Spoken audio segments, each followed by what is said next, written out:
Deputy commissioner Vehari میاں محمد رفیق احسن کی ہدایت پر تینوں تحصیلوں کے اسسٹنٹ کمشنرز کی پٹرول کی قیمتیں بڑھنے کے بعد عوام کو پٹرول نہ دینے والے پمپس کے خلاف کارروائی اور جرمانے۔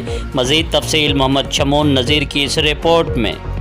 جی بالکل، ڈپٹی کمشنر وہاڑی میاں محمد رفیق احسن کی ہدایت پر تینوں تحصیلوں کے اسسٹنٹ کمشنر کی گزشتہ رات پٹرول نہ دینے والے پٹرول پمپس کے خلاف کارروائی۔ اسسٹنٹ کمشنر نے پٹرول نہ دینے والے پٹرول پمپس کو 1,25,000 روپے جرمانہ کیا۔ پٹرول نہ دینے والے 4 افراد کے خلاف FIR کا اندراج اور 14 کو گرفتار بھی کروایا۔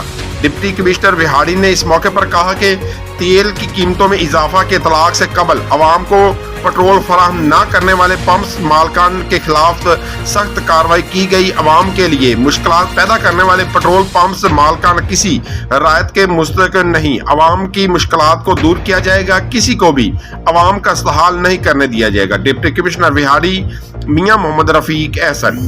جی کیمرامین ٹیم کے ساتھ محمد شمون نذیر، وہاڑی۔ جی مزید خبروں اور اپڈیٹ سے باخبر رہنے کے لیے دیکھتے رہیے ACN نیوز HD۔